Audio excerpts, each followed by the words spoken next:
Okay, welcome to today's webinar. My name is Kyla Jeffrey. I am the VP of Customer Success with the HeroX team. For this installment of our Thought Leadership webinar series, we are pleased and excited to be speaking with Mike Docherty. Welcome to the show, and thanks everyone for taking the time to be here with us today.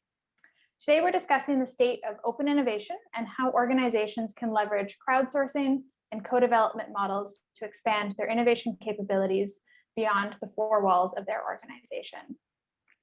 Before we get into our discussion, I wanted to let you know that we will be recording our webinar today, and we'll make that recording available to all of the attendees that are here with us.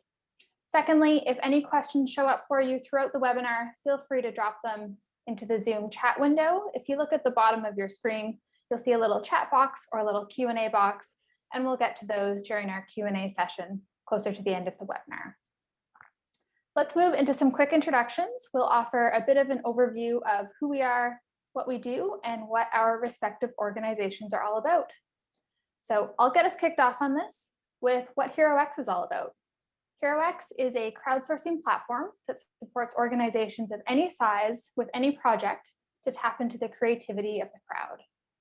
Unlike many other platforms, we have an uncredentialized open crowd that stretches across 175 countries worldwide, allowing anyone to compete, which really levels the playing field for opportunities for citizens of the world.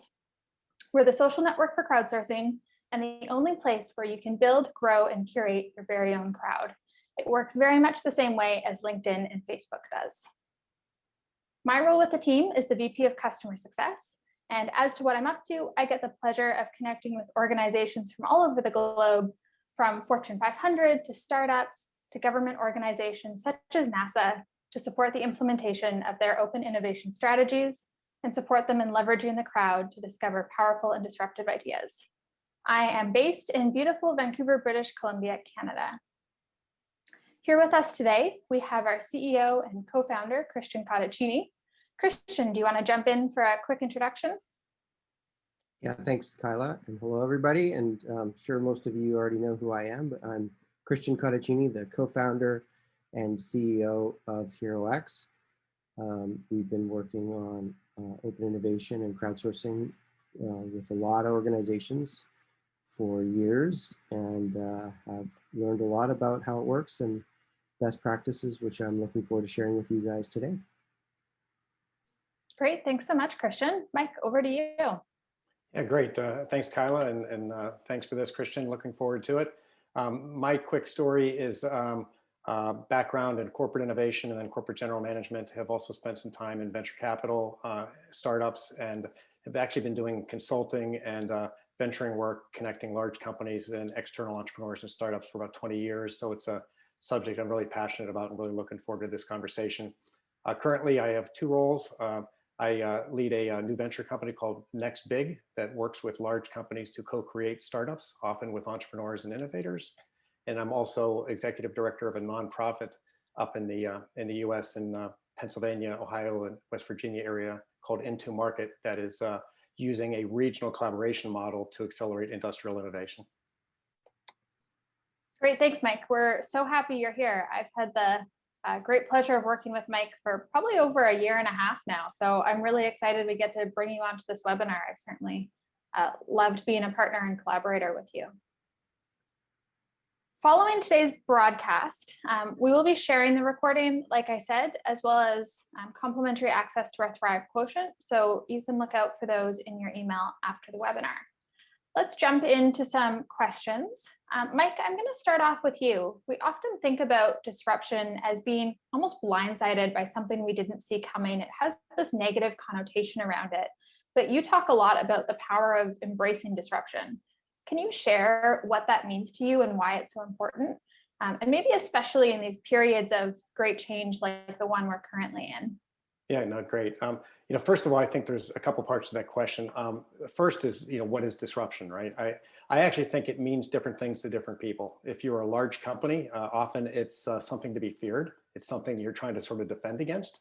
A lot of innovators and entrepreneurs, and I think we've probably got both parties on this call, see it as opportunity, kind of a chance to disrupt the big guys.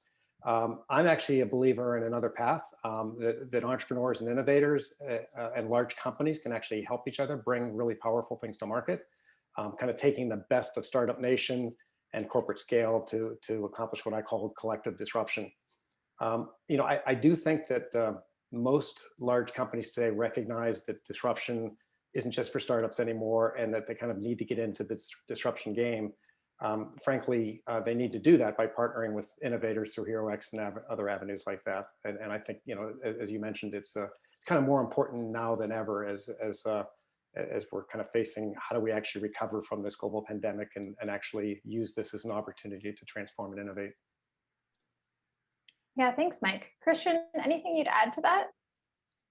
Well, you haven't noticed the world is moving fast. There's change happening at multiple levels, and it's not going to get any slower, right? It's only going to get faster. And so, organizations need to get good at,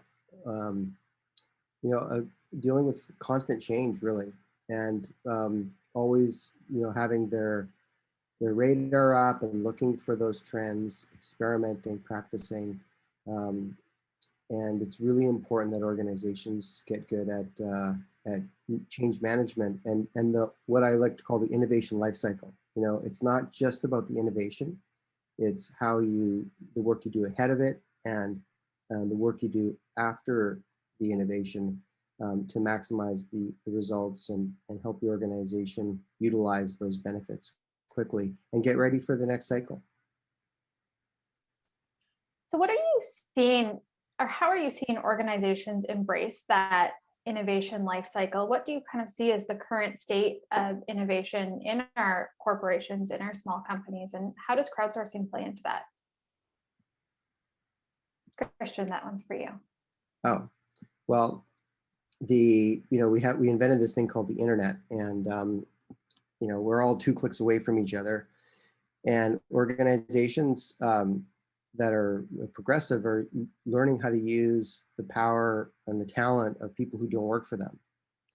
And that's a really important capability that's right at our fingertips. And crowdsourcing is a way to do that in a really brand friendly, safe way that allows you to point almost the spotlight at a specific set of problems or an opportunity, and invite people to participate. People who care about solving that problem, who are working on that problem or have seen that problem before. And so we see organizations that in their future that they're going to be using crowdsourcing, open innovation, and other open techniques as kind of part of their standard toolkit. And as I mentioned earlier, it's not enough to just do open innovation. You have to create a culture of innovation and a good lifecycle management approach to innovation. Move it from an art to a science, and that's something that I know Michael's been working a lot on. So I'm looking forward to drilling into that in this webinar. But innovation needs to become a competency for these organizations, and they need to really understand how that works in their business, in their culture, track and measure these things, and apply a process of improvement to how they do innovation longer term. Yeah, Kyla, would you mind if I sort of jump in as maybe a follow-on to that, Christian? Because I've spent time in the corporate world and in the startup world, and there's always a sort of tension of, corporates want to innovate and disrupt themselves, but ultimately there's all these systems and processes that are both helpful to them, but kind of stand in the way.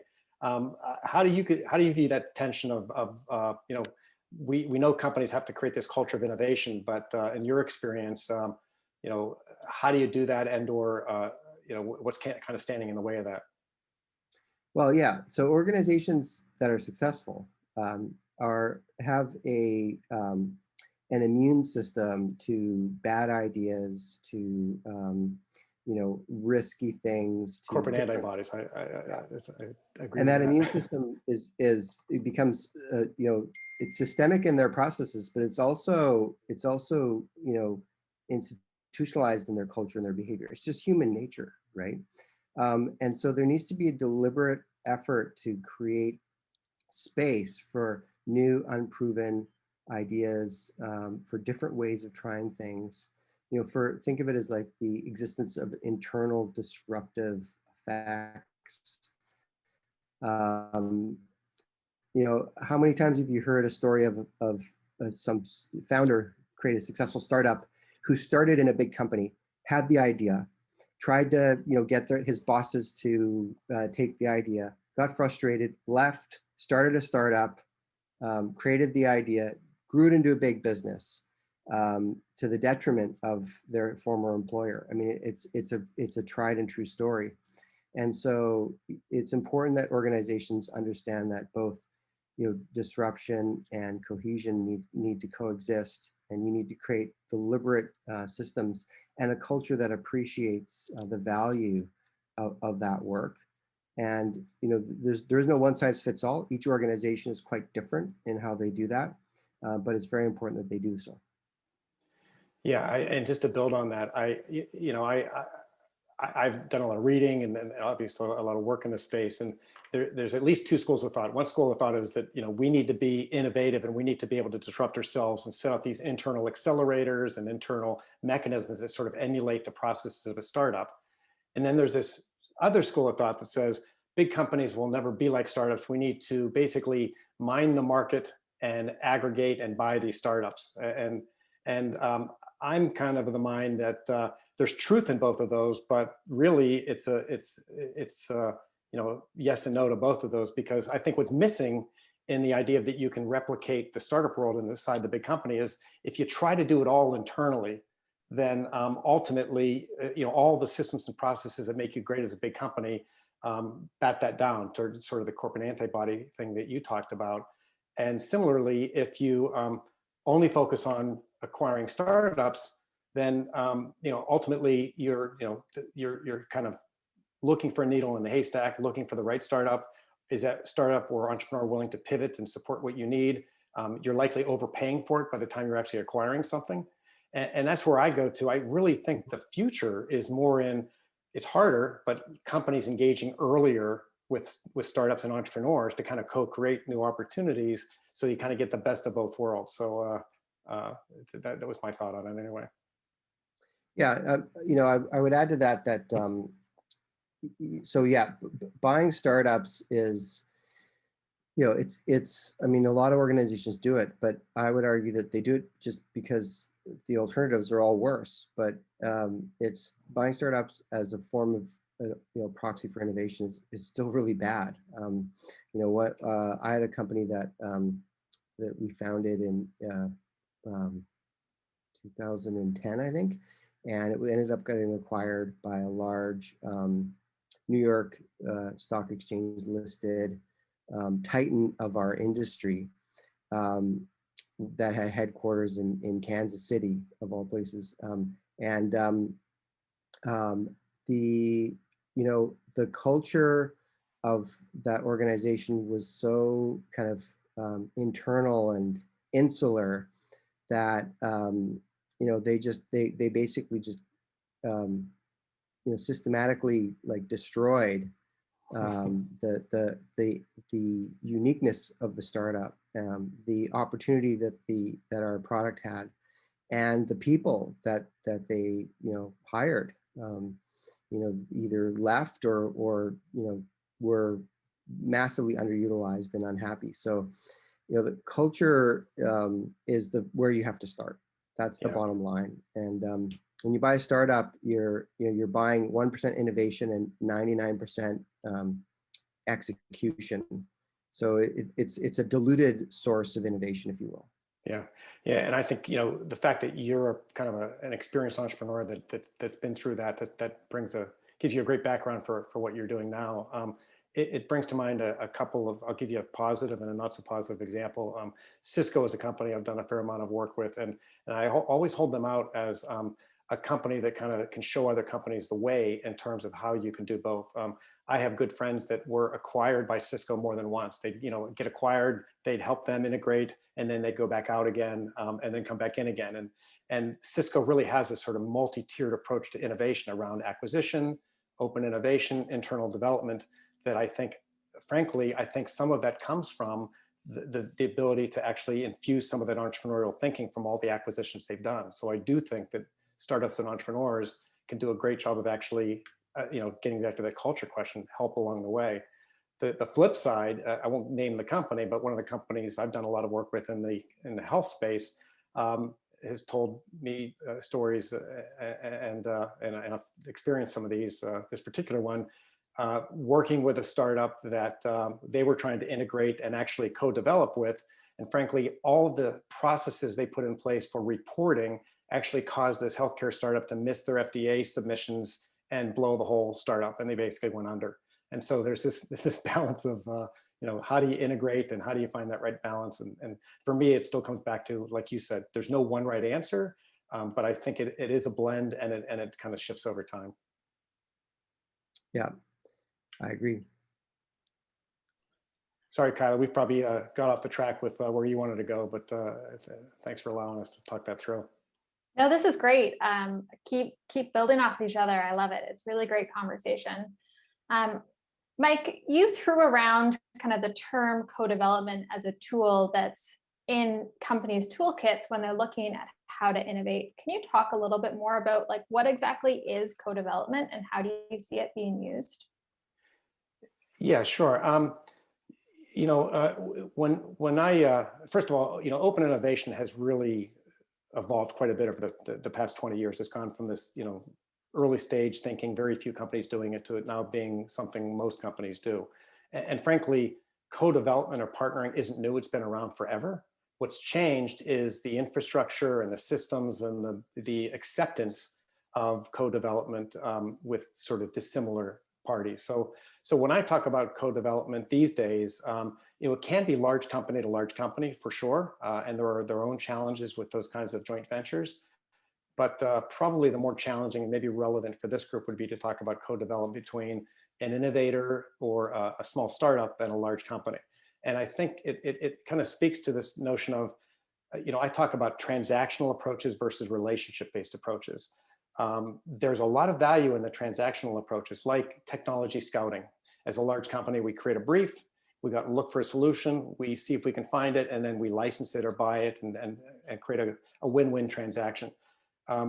But relationship-based approaches are more about co-development. It's about not having the answer defined, but kind of figuring out the answer together. And again, it means developing earlier. So to me, co-development is about how, let's say, a large company and a startup may each bring something to the table, but they have to create something new together. And that's both the opportunity and the challenge. We can dive into this now or later, but I think there's probably kind of do's and don'ts on the corporate side and the startup side or the entrepreneurial side in terms of how you do that well. In fact, not to get too specific here, but some of the work we've done together, we've seen how the challenges themselves can be very successful in identifying an area for innovation, but ultimately it's about what happens next. Can those two parties find a way to get past the intellectual property challenges, the difference in size and differences in business processes in order to actually have it go forward? Yeah, Christian, anything you would add to that? Yeah, no, good answer. Mike, you mentioned what some do's and don'ts are, and I would love to just kind of hear and share with the people listening what some of those tactical do's and don'ts are that maybe corporations and startups should be aware of. Yeah, and Christian, feel free to add on to this. Maybe this will spur some thoughts for you on it. But first of all, from the corporate side, I think Christian, you talked about kind of building that internal capability. We talk about it as building innovation muscle. That you have to have the right processes and capabilities internally in order to partner externally, and so that's definitely part of it. And often companies kind of need to move through let's call it a maturity model of walking before you run. So often when it comes to large companies that are just learning how to do this kind of co-development, you want to have internal champions, not just at the senior level, but at the working level, who can help navigate the large company infrastructure and get support for that external partner. And so on the inside, my advice is fairly basic, but definitely you want to have those both internal champions and internal advocates to help navigate. You have to learn to work more at the speed of startups and entrepreneurs. It doesn't mean you're going to completely change your internal processes, but we often talk about having parallel operating systems that you should strive to eventually, not easily done, but try to have streamlined versions of your legal agreements, your procurement agreements that allow you to basically experiment in a low risk way in order to not sort of overwhelm your external partners with paperwork and bureaucracy before you ever get started. And it's ultimately a matter of just sort of managing risk as you go. So you aren't taking a big risk to have a slimmed down legal and procurement agreement if all you're putting at risk is a $25,000 pilot or miniature supply agreement. And I think ultimately it's about kind of, again, getting that experience as you go, and not sort of trying to do too much as a large company working within your means initially. From the entrepreneurial perspective, I think there's also do's and don'ts as well. One of those is managing your expectations. That I don't think there's evil on either side of the table here. Big companies are big and have these processes for a reason. It doesn't make them evil or inept because of this bureaucracy. That machinery is what keeps that company operating at scale. And so just understanding that in is itself important. Also, I think it's a matter of lots of times with entrepreneurs and innovators, it's about language and positioning. So, it's not always about the technology and about the innovation itself. It's about what's the impact, what's the customer language and the business impact that you can communicate that really puts this in terms that the large company can understand. And then finally, I think, I would also add on the entrepreneurial startup side is that you need to set expectations up front and have an exit plan. There are certainly situations, if let's say you're a venture funded startup, that you don't want to get yourself too closely aligned with the corporate because it may limit your opportunities with other corporations or even for venture capital funding. If it's done well, having those corporate partners on board to be early customers or even early indicators of market insights for you is a great thing, but you need to manage that in a way that you have a way out and a way to basically make sure that you're not sort of so tied up with that one company that you don't have other options. Yeah, do's and don'ts. So that's a big category. So a couple things. So first off, so innovation, starts as an idea that gets implemented and creates value. And so the ability to capture those ideas in a way that really works well is really important. So I think all organizations should spend a little bit of time with their managers, project managers, the staff that are responsible for the implementation of systems of their company, to learn, a process management approach like Lean, for example. That's my favorite. Why? Because it gives them the raw tools to refine and finish innovations and integrate them in. It also, like the concepts of waste in Lean, even for knowledge work, is really a tremendous filter to look for innovation opportunities, to identify waste, inefficiencies, and be able to apply them. So, a meta process approach is really good. You talked about I think Mike, you said innovation muscle. So one of the best things an organization can do is start small and focus on helping encourage people and reward people for making small improvements, small innovations to their process, especially the repeatable stuff, because those continue to pay dividends for a long time. And it also helps the organization practice the profusion of change. That's really important. And one of the things to guard against, especially with internal efforts, internal innovation processes. This is the echo chamber effect. That ideas can seem like great ideas inside the company, but they're terrible ideas outside the company.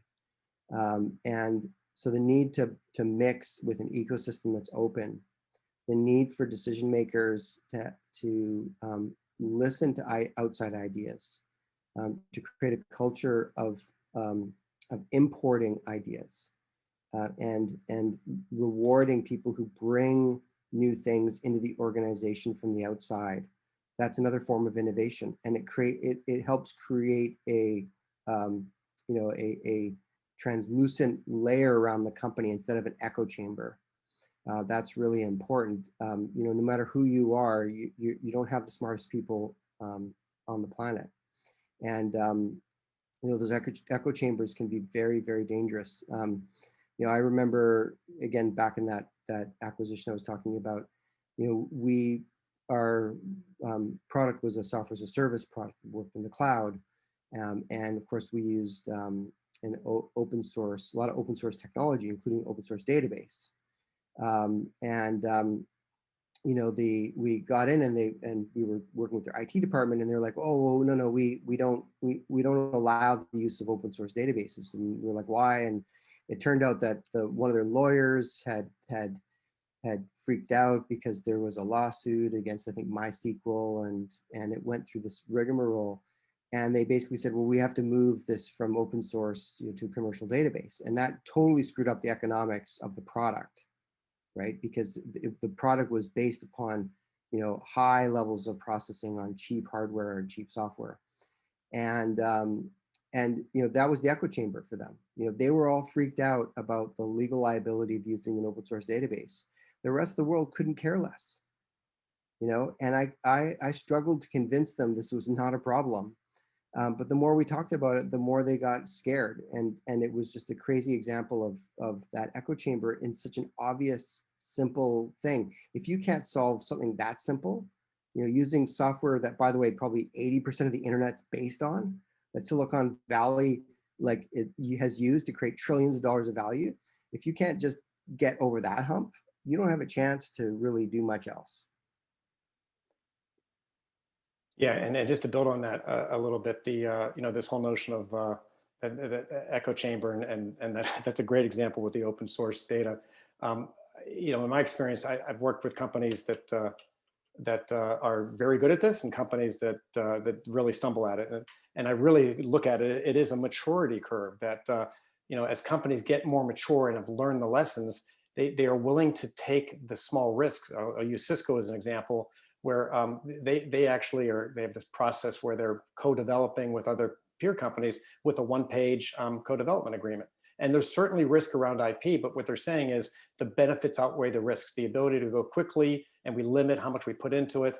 I think it really is a sign of the organization's maturity at doing that. But boy, it's frustrating when you're on the other end of it.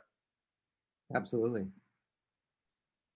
Yeah, those are both really great examples of that working well in the case of Cisco, and where it can go wrong. And I know that's certainly something that when we're working with clients at HeroX, especially larger organizations, and it's one of their first time into the crowdsourcing space, that's something that we help navigate with to figure out how do we help accept something that is such a foreign idea into a large corporation that has this kind of immune system. Well, and actually, Kyla, one of the thoughts that comes to mind is I'm assuming in this call we've got people who are innovators and solvers for HeroX, as well as maybe some corporate folks, and I think for the innovators, as you're thinking about reaching out to companies, whether it's in response to a challenge or whether it's another outreach, I think just doing kind of a really informal assessment of understanding, is this company experienced at working with entrepreneurs and innovators, or is this kind of a first case for them? And it doesn't mean you necessarily walk away, but knowing what you're getting into can help you kind of manage expectations and navigate it differently. So, and I don't think it takes a lot of diligence to ask some questions about what structures and processes they have in place, how much experience with similar projects they have, that you kind of owe it to yourself to understand what you're getting into with this company as a potential partner. Yeah, I think maybe another example of this working really well is with the federal government in the US, right? They do so much crowdsourcing and have really put in a lot of effort to make that something that's easy for different federal agencies to access, and to be able to tap into the crowd, which I think is one of the coolest examples for how you can support at this kind of Yeah. government level that you might not otherwise be able to. Yeah, I think you guys are doing a lot with NASA and others, and I think it's really it's almost paradoxical, but frankly, it's refreshing that I really do see a lot of open innovation efforts in the national and federal government and at the national level, and I don't think it's just window dressing. I really think that there's a lot of innovation that's making it to market through these processes. The Air Force, the Army, AI efforts. There's a lot going on. And frankly, it's a whole other avenue for these innovators and entrepreneurs to get kind of linked into what's happening in that area. I don't know if I'll get a chance to mention this later, but Kyla, that I'm one of the co-founders of another nonprofit in the Pittsburgh area called the Keystone Space Collaborative to try to promote the commercial space sector in the region. And what we're finding is there are all these really great technologies and enabling capabilities in the region that could be pointed to support the space and aerospace sector that just aren't really understanding what the opportunity is. And so our goal with this nonprofit is to try to matchmake a little bit in terms of what the needs of the commercial space sector are and how the local economy could support it better.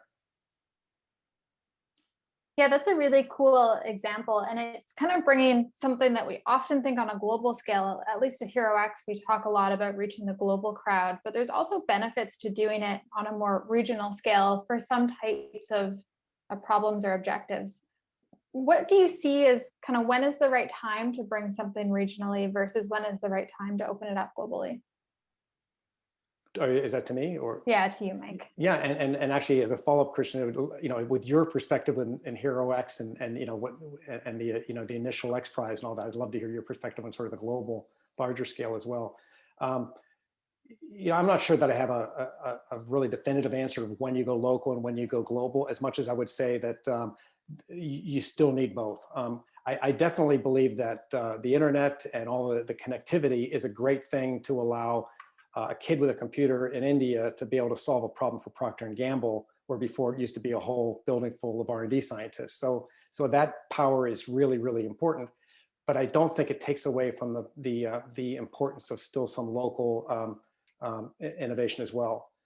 We have this debate quite a bit with the regional work we're doing in terms of how important is regional collaboration in the era of COVID. Has that accelerated remote work so much that we don't really care about that as much anymore? And personally, I don't think that the need for local or regional collaboration goes away. I think it certainly, might get rebalanced a bit, but in some ways, these challenges kind of drive this need for community and need for connectivity, and it may be around a geographic location, it may be around a theme. For example, in the Western Pennsylvania, West Virginia, and Ohio areas, we're doing efforts around decarbonization, which is a global challenge and everyone should be looking at, but there's actually things that region can do together by industry partnering with local universities and local entrepreneurs to try new carbon capture technologies, to try new approaches to turning natural gas into hydrogen because we've got those natural resources there. And so that notion of creating regional clusters or hotspots to me is one of the powerful areas of reasons for still keeping some sort of regional collaboration as well. But curious about your perspectives, Christian.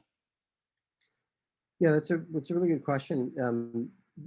Again, I'll mention that there is no one size fits all in any of this, and what I do notice that organizations tend not to think globally enough, and I would argue that you should actually reverse the approach and say, well, why shouldn't we do this globally?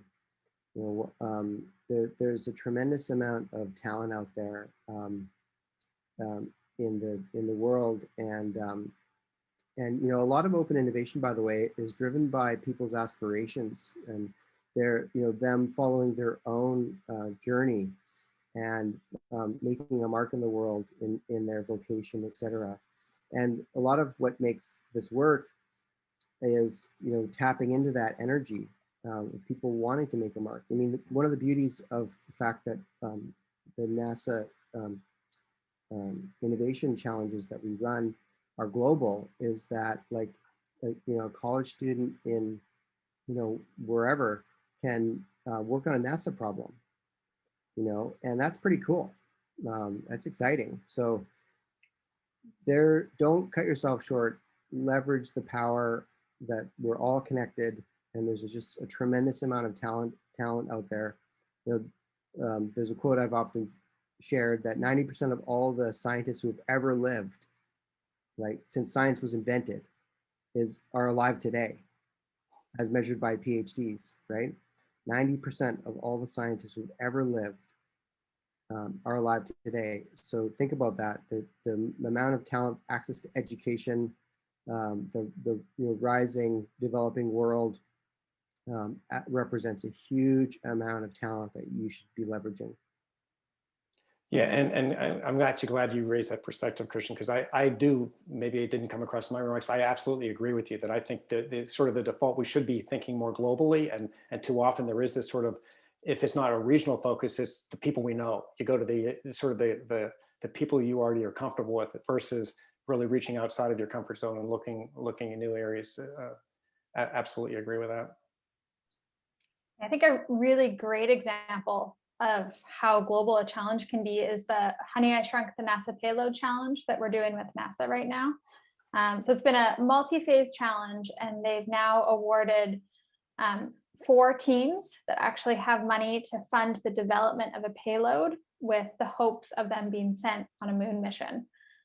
So really cool, but just the breadth of teams participating is amazing. There's a university team from the US that's up against a established aerospace company in Hungary. We have, just innovators who came together and didn't necessarily have any connection prior to the challenge, and just seeing the access that crowdsourcing allows to people all over the world to make that kind of impact is really amazing.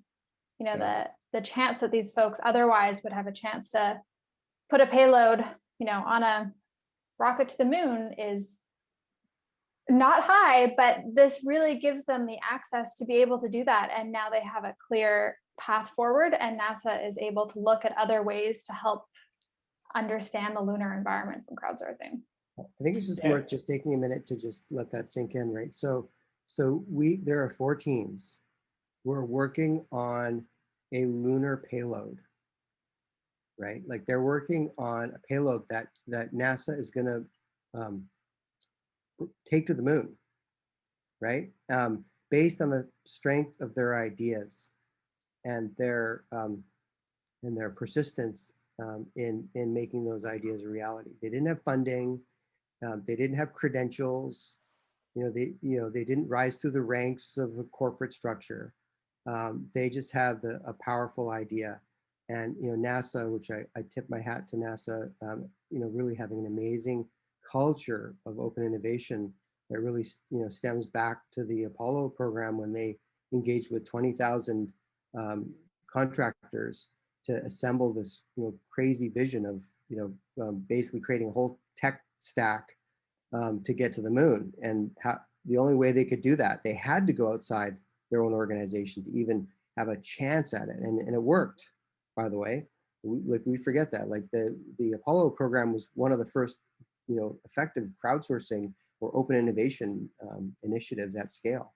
So just think about, we live in a world where if you're talented and you're motivated, you can be working on a lunar payload mission. That's going to go on their resumes, by the way. Pretty sure. Pretty cool. Well, it brings to mind another example, Kyla, of a project that we've worked on together. Rio Tinto, which is a global mining company, has just completed the concept phase for the low impact mining challenge, and it's a great opportunity to help lower the environmental impact of their sand mining operations, and they had great response to it because of the fact that it was both an idea challenge for them, a chance to really sort of test your mettle of solving the challenge, but also to make a difference. And I do think that that's a big motivation for these teams as well. I love the example you gave, Christian, of these teams for the NASA challenge, and how they, who would have predicted that these were the teams that were going to have this opportunity in this recent Rio Tinto challenge. The one who's really the lead candidate in the next phase is somebody who's working in audiology and has a physics degree, has no background in mining, no background in geology, but has enough technical understanding and that fresh perspective to look at a problem and reframe it in a different way. And also the entrepreneurial credibility to be able to carry it forward to a feasibility stage. I think that's, I love to be part of those kinds of stories, because I think it's back to this notion of kind of taking the best of both worlds. Agreed. Yeah, and I think you can see that brought maybe to the extreme with some of the junior challenges we've started doing, where we've actually taken our challenges and created a category for kids to participate in, who just are I didn't know that. That's unbridled great. Innovation, right? They don't have the same Yeah. blinders that the rest of us do, and the ideas they come up with are really amazing. Yeah, you've probably seen the challenges they run with exercises to basically test your ability to make these large towers that can hold, made out of spaghetti and such. And the story is always about how the second graders are the ones that did the best job, because they're experimental and experiential and didn't worry about who's in charge, but just actually got it done. Mm-hmm. And so much of our education system is about sort of beating that out of us. So it's I think it's really cool you're doing that. Mm-hmm. Absolutely. Yeah, one stat I really love is from the Laboratory for Innovation Science at Harvard, and they've done some research around this and found that the most disruptive innovation comes from people who are one or two steps outside of the area of expertise. And Mike, that's exactly what you were talking about with the Rio Tinto challenge, is someone that doesn't have the same preconceptions that the experts do in the industry.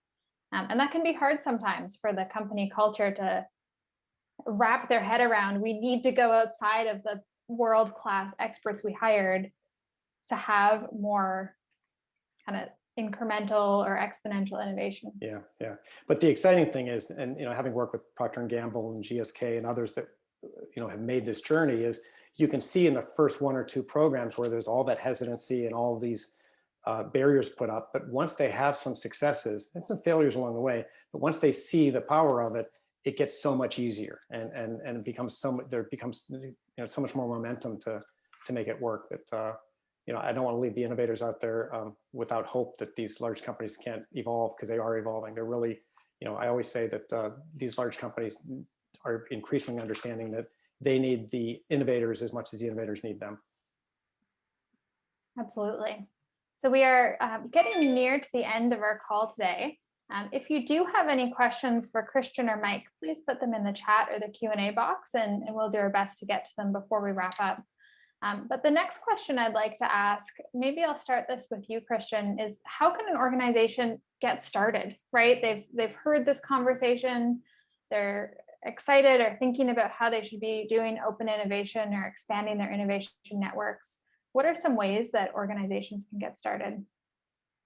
Well, as I said before, what's important is to think through the creating a culture of innovation and innovation life cycle, a thoughtful innovation life cycle. So, and it kind of gets to what's innovation. Well, innovation is it's one of these things where it's in the eye of the beholder, but it all starts with change, right? Without change, there's no innovation. So you can call innovation good change as opposed to bad change.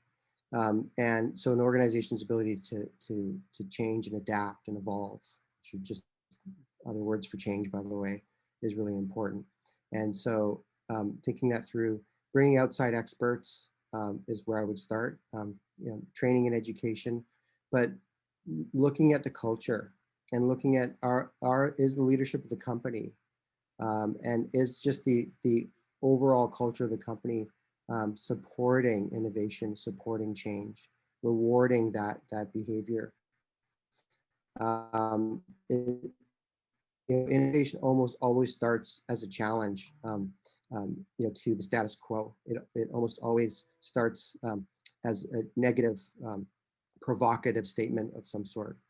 And so, organizations need to understand that there's a certain amount of that kind of disruption that needs to happen, and lead to positive things. I've already mentioned a lot of other things that I won't repeat, but starting small, noticing that there's a natural tendency towards innovation in the day-to-day operations of the company would be a really great starting point. Because as I said before, if you create these amazing breakthroughs because you've hired the right team or the right partner and create these big innovations, but your company doesn't have the muscle to be able to absorb and adapt and evolve the organization, they'll fail. Remember, Kodak invented the digital camera, right? But they were a paper and chemical company, and they never allowed the digital camera to outshine the paper and chemical products. So they retarded the pace of innovation of digital cameras, and other companies went forward, and they bankrupted their own invention, bankrupted themselves because they were unable to properly utilize an innovation that they themselves created. Yeah, Christian, I know you could do a whole webinar series probably on culture and how to build a great company culture. Something that I always remember you telling me is in one of our conversations saying like, Kyla, why aren't we failing more often? Like, where are all the problems you're supposed to be bringing me? And I think that's just an example of like how leadership and companies can start to bring that culture where that's really what's embraced is taking risks where they're appropriate and making sure that the people who are feel like they're supported to do so.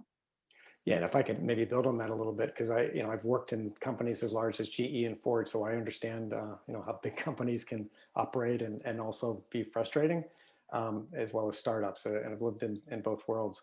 And culture is a really important element, but it's also this very sort of amorphous thing, and I think ultimately, to bring this down for people in terms of taking actionable things away, is as individuals we still have the opportunity to make change, and culture is about behavior. Behaviors is what creates that.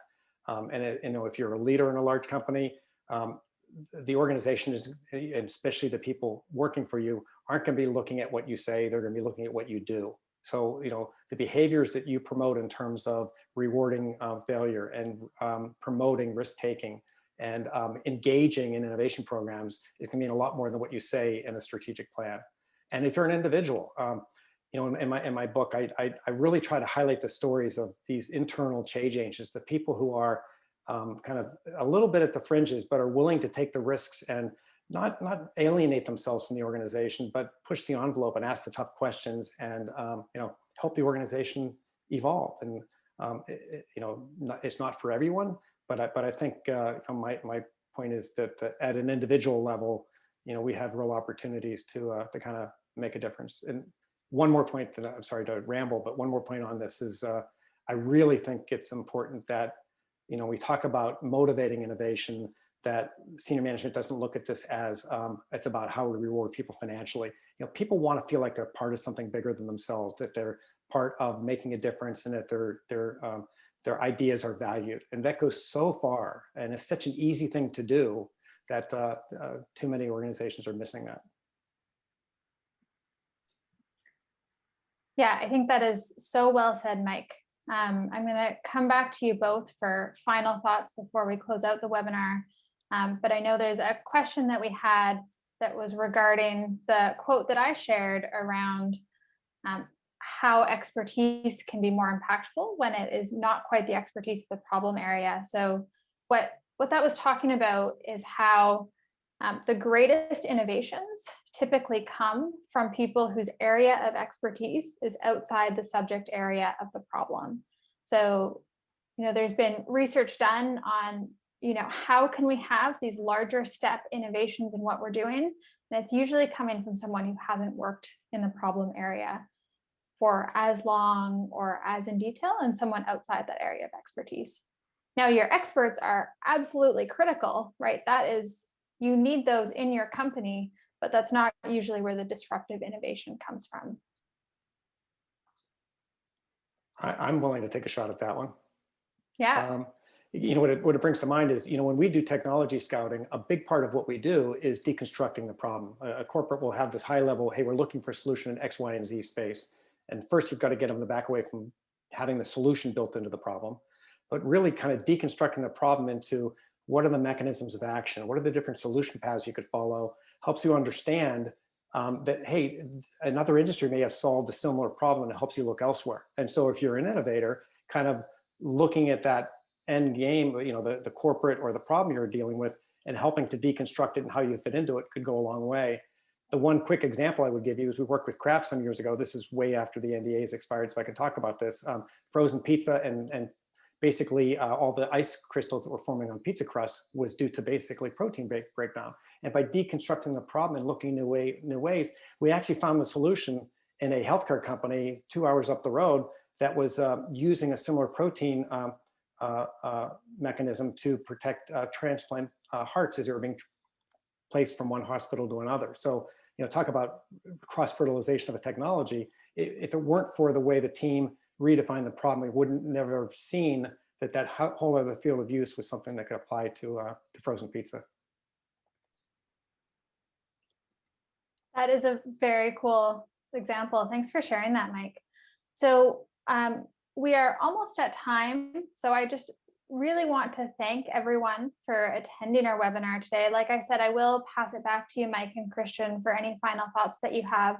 But before I do, I just want to share with everyone that, like I said, we will be sending the recording out to you following the call, along with our Thrive quotient. So if you are looking, or if you are in a corporation looking to see how you're doing with innovating, the Thrive quotient is a tool that we've created that is based on research to support you in understanding what your innovation readiness actually is. And so we'll send that out to you. If you're on the call today and you're listening and you're more of an innovator, we encourage you to go to HeroX. If you click on that Explore button in the top left corner, you can see all the currently open opportunities that we have. But I know you've also got some great insight of other kind of tactical steps that you can take from Mike and Christian today as an innovator to help push your ideas forward. And really, it is you that is driving the great change that we're seeing and the innovation that we're seeing. So I really want to thank you for attending and continuing to show up and innovate. Mike, I'll pass it to you for just any final thoughts before we wrap up today's webinar. Well, and I think it was a great conversation. I really enjoyed it. I wish we had more time, frankly. I guess the only, I'll finish maybe with a message to the corporates and the message to the innovators and the team is ultimately, the main message is you can do more together than you could ever do alone. And you've got to, I think that's a truism perhaps, but I truly believe that. And I really think that we need to be looking at this as we're on a journey here, that this is all, you can hear my dog in the background. You can definitely see that it's going to evolve over time, and where I see this going is these sort of more networked ecosystems of collaboration. So learning how to collaborate well, whether you're a large company or an entrepreneur, is a skill you've got to figure out because it's going to become a requirement, not a nice to have very quickly here. Yeah, great point, Mike. Christian, any final thoughts from you? Yeah, so as human beings, we're actually pre-wired to innovate. Innovation is actually our natural state. It's why we've been so successful as a species. A lot of it gets beaten out of us, especially in school, where we somehow get indoctrinated in the concept that there's only one right answer, and you only get asked once, and you're recorded. Your success rate is recorded, and you wear it like a tattoo for the rest of your life, which is the most bizarre side effect of modern education I can imagine. But we're wired to innovate. It's easier than you think. It's easier than you think. That half the battle is just taking action as a corporate. Again, half the battle is just taking action and then iterating. Even if your first attempts at it fail, you're actually halfway there. You just got to keep on going. A great note to end it on. Thank you both for joining us today. Mike, I really appreciate you taking the time. Like I said at the beginning, I've loved our collaboration and partnership over the years, and I'm so grateful we get to share all the great insights from you and from you as well, Christian, with the attendees today. So with that, I hope everyone has a great rest of your day, and look out for that email with the recording and link to the Thrive Quotient. Thanks, everyone. Thanks, Thank you. everyone. Bye-bye.